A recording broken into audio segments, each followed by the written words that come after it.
తెలుగు మీద మన సంప్రదాయం మీద ఎన్ని రికార్డ్ చేసిన లైబ్రరీలో పెట్టేశారండి వీళ్ళందరూ. ఒక పాట విందాం, మళ్ళీ భగవద్గీతలోకి వెళ్దాం.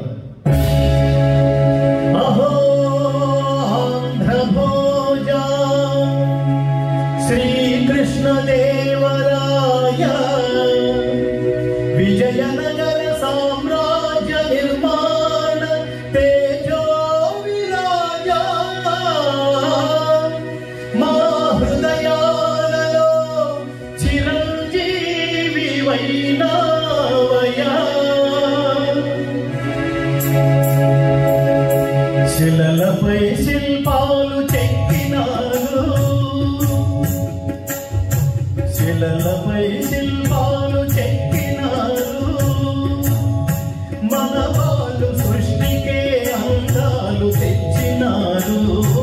శిలలపై శిల్పాలు చెక్కినారు.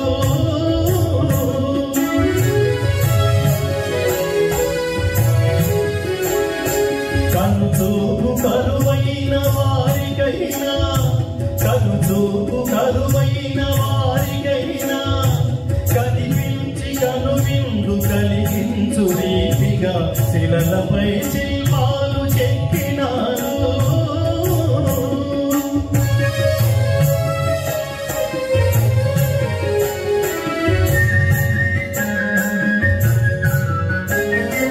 ఒకవైపు ఉర్రూతలు కవనాలు, ఒక ప్రక్క ఉలికించు యుద్ధ భేరీలు, ఒక చంప శృంగార మొలుపు నాట్యాలు, నవరసాదొలికించు టల్లాసుకొచ్చాము.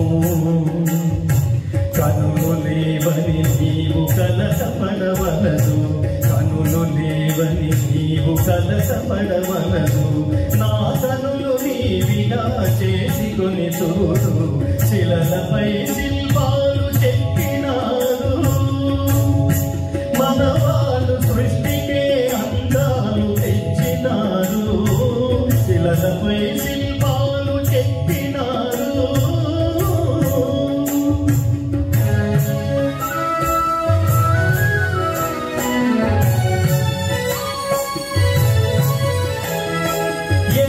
శిలరథముపై లోకేశునిలో నవోర చూపుల దేవి ఊరేగిరాగా. శిలరథముపై లోకేశునిలో నవోర చూపుల దేవి ఊరేగిరాగా.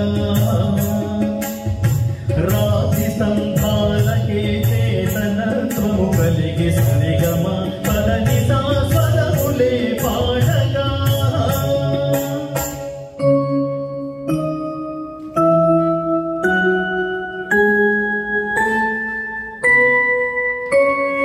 కొంగుముడి వేసుకొని క్రొత్త దంపతులు, కొంగుముడి వేసుకొని క్రొత్త దంపతులు కొడుకు పుట్టాలని కోరుకున్నారని శిలలపై శిల్పాలు చెక్కినారు.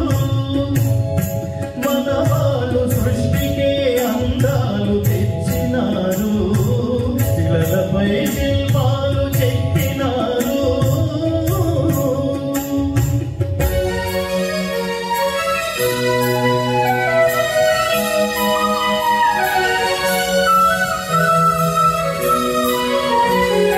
రాజులే పోయినా రాజ్యాలు కూలినా, కాలాలు మారిన కాటులే తీసినా,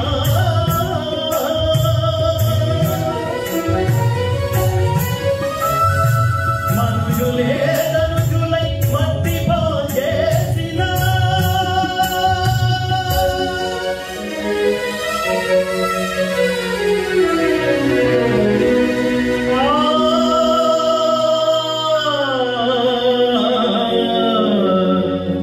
చెదరని కదలని శిల్పాల వలెనే నీవు నా హృదయాన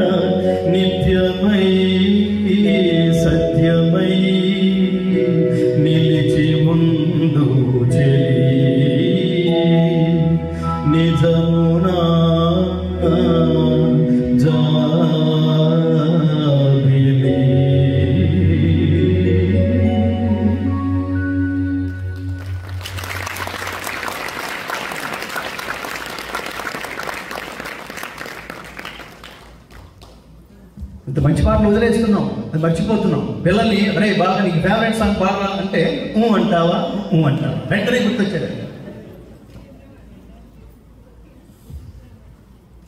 దేనికి అనాలో దేనికి అనాలో చెప్తుంది భగవద్గీత, అది నేర్పించండి. కృష్ణుడు అర్జునుడికి వెంటనే కనపడగానే క్లాస్ పీకేయలేదు, వెంటనే భగవద్గీత మొదలెట్టాలా. ముందు రివర్స్ లో అర్జునుడు కృష్ణుడితో మాట్లాడుతున్నాడు. యుద్ధంలో ఇన్ని లక్షల మంది చచ్చిపోయి ఇన్ని కోట్ల మంది చచ్చిపోతారు, ఈ చావుకి మనం కారణం అవుతాం. ఈ యుద్ధంలో ఇంతమందిని చంపటం పాపమని తెలియని ఆతతాయి అయిన పరమ దుర్మార్గుడైన దుర్యోధనుడు వాడు అనుకుంటాడు, వాడికి తెలియదు అది పాపమని. కానీ తెలిసిన మనమేలా ఈ పాపము చేయవలెను? చచ్చిపోయిన సైనికులందరూ ఏమవుతారు? సైనికుల భార్యలు ఏమవుతారు? వాళ్ళని ఎవరు తస్కరిస్తారు? ఎవరు లోపరుచుకుంటారు వాళ్ళని? ఫలితంగా వాళ్ళకి కలిగే సంతానం ఏ జాతికి చెందుతారు? కులము నశించుట చే అనాదిగా వచ్చు కులధర్మములు అంతరించును. ధర్మము నశించిన కులమునంతటా ధర్మము వ్యాపించును. ఆ ధర్మము వ్యాపించిన కుల స్త్రీలు భ్రష్టలగుదురు, దీనివల్ల వర్ణ సంకరమగును. దాని ఫలితముగా పితృదేవతలు శ్రాద్ధ తర్పణములు లేని వారై అధోగతి చెందుదురు కదా కృష్ణ, నీకు తెలియదే ఉంది.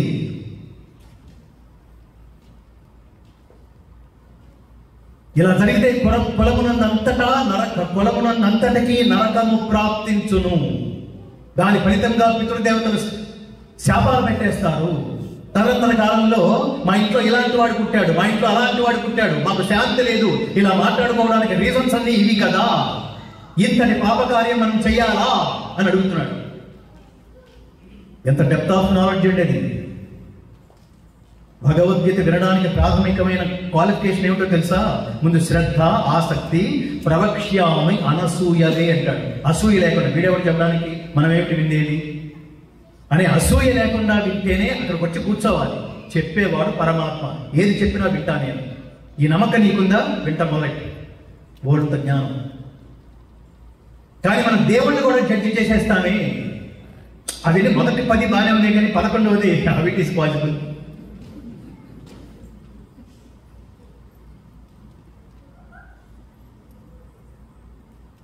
చెప్పిన వాడు పరమాత్మ కాకపోతే మీరు చూడండి, క్రిస్టియానిటీ ఎప్పటిది నాన్న? 2000 సంవత్సరాలు. ఇస్లాం ఎప్పటిది నాన్న? 1400 సంవత్సరాలు. భగవద్గీత ఎప్పటిది నాన్న? హిందూ మతం గురించి మాట్లాడలా, కేవలం భగవద్గీత ఎప్పటిది నాన్న? భారతదేశానికి స్వాతంత్రం వచ్చే నాటికి, ఇంకా గట్టిగా మాట్లాడితే ఈ సంవత్సరానికి, శ్రీకృష్ణుడు అర్జునుడికి గీతోపదేశం పేరుతో శాశ్వతమైన కర్తవ్యోపదేశం ఉపదేశించి చేసి 5126 సంవత్సరాలైంది మిత్రులారా. ప్రపంచంలో there is no other religion has been established. ప్రపంచంలో ఇతర మతాల ఆవిర్భావం జరగని రోజుల్లో పుట్టిన భగవద్గీతను ఎవడరా మత గ్రంథం అంది? ప్రపంచంలో మతాలు ఆవిర్భవించని కాలంలో భగవద్గీతను బోధించిన శ్రీకృష్ణ పరమాత్మని ఎవడరా హిందూ మతస్థుడంది? ఒక మతాలు ఉన్నాయా? మతం అంటే అభిప్రాయం అని అర్థం. ఎవడి అభిప్రాయం అయితే ఒక వర్గానికి మాత్రమే పరిమితం అవుతుందో దాని పేరు మతం. ఎవడి అభిప్రాయం అయితే సార్వజనీయం అవుతుందో, దేశ కాల జాత్యాదులకు అతీతం అవుతుందో, వయోవర్గ లింగ విభేదాలకి తావులేని ఉపదేశం అవుతుందో అది ధర్మం. ధ్రియతే అనేన ఇది ధర్మ. ధర్మం అంటే ఏమిటి? పెద్ద పదమేం కాదు. ఈ చిన్న చిన్న పదాలు పిల్లలకు నేర్పించండి. కర్మ అంటే పని, పని ఎలా చేయాలి? ఆదర్శవంతంగా చేయాలి, అంతే. పని ఎలా చేయాలి? ధర్మబద్ధంగా చేయాలి, అంతే. ధర్మం అంటే ఏమిటి? సర్వజనామోదయోగ్యమైన కర్మ. నువ్వు ఏ పని చేసినా ఆ పనిని ఎవడందరూ చేసినా సూపర్గా చేసేవారు, సూపర్ అని ప్రతివాడు చప్పట్లు కొట్టేట్టుగా మనం కర్మని, పనిని ఆచరించడమే ధర్మము.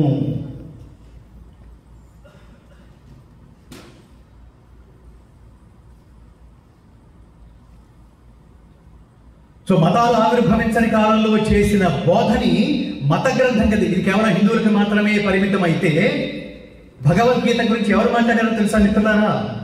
అసలు ఇది లేకపోతే ప్రపంచ వాంగ్మయం పరిపూర్ణమైనట్టు కాదు అని మాట్లాడారు పెద్దవాళ్ళు. పాశ్చాత్యులు, Edwin Arnold, max Muller, open hammer, Warner Hastings, Einstein, Aldous Huxley, David ఫ్రాలే. వీళ్ళందరూ డేవిడ్ ఫ్రాలే ఇప్పుడు అమెరికాలోనే ఉన్నారు. ఆయన సంస్కృత, ఆయన అమెరికన్ యూనివర్సిటీలో సాంస్క్రిట్ ప్రొఫెసర్ అయి. శబ్దం మహత్త ఎలా ఉంటుందో తెలుసా?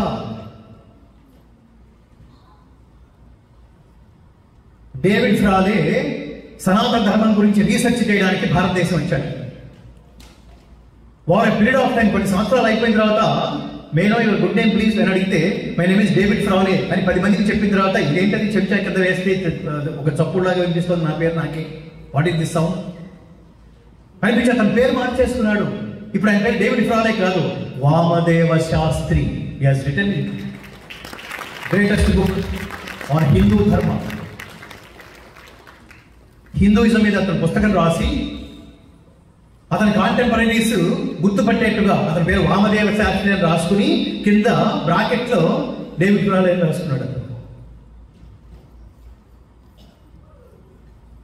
ఇంకా భగవద్గీత అమెరికా అడుగు పెట్టినప్పుడు మనం ఖచ్చితంగా గుర్తు చేసుకుని తీరవలసిందే మిత్రులారా. ఒక ప్రధానమైన సంఘటన. ఖచ్చితంగా భారతదేశానికి స్వాతంత్రం వచ్చే 2 సంవత్సరాల ముందు 1945 జూలై 17 గుర్తుపెట్టుకోండి, మొట్టమొదటి అణుబాంబు టెస్ట్ జరిగిన తేదీ. ప్లేస్ ఏమిటో తెలుసా? ఈ అమెరికాలో సమీపంలో న్యూ మెక్సికో అనే ప్రాంతంలో ఆల్మగార్డో అనే ఎడారిలో జరిగింది. ఈ టెస్ట్కి 5 శాస్త్రవేత్తల బృందం వెళ్ళింది. ఈ 5 శాస్త్రవేత్తల బృందానికి అధ్యక్షుడి పేరు ఓపెన్ హ్యామర్. ఈ మధ్యన సినిమా కూడా వచ్చింది, ఓపెన్ హ్యామర్. ఈ టెస్ట్కి ఓపెన్ హ్యామరే పేరు పెట్టాడు. ఎవరో తెలుసా? ట్రినిటీ టెస్ట్ అని పెట్టాడు. ట్రినిటీ అంటే ఏమిటో తెలుసా? త్రిమూర్త్యాత్మకము. అతనికి ఇన్స్పిరేషన్ ఏమిటో తెలుసా? అసలు వీళ్ళ ఫ్యామిలీ గురించి తెలుసుకోవాలి.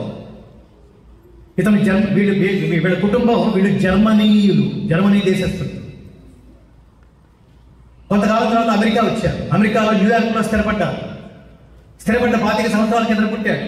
ఇతను పుట్టిన 25 సంవత్సరాలకి వాళ్ళ అమ్మా నాన్న ఎదుర్కొన్న నిలబడి, నాన్న నాకు భారతదేశం వెళ్ళి భగవద్గీత నేర్చుకోవాలని ఉంది అన్నాడు.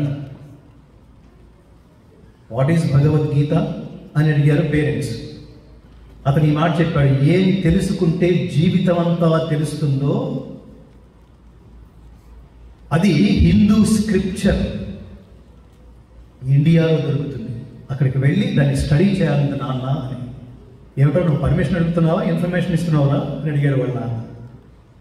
Anyway, all the best. నువ్వు ఏది ఆలోచించినా కరెక్ట్గా ఆలోచిస్తావనే నమ్మకం నాకుంది. Please all the best, Vijay వస్తు. భారతదేశం వచ్చారు.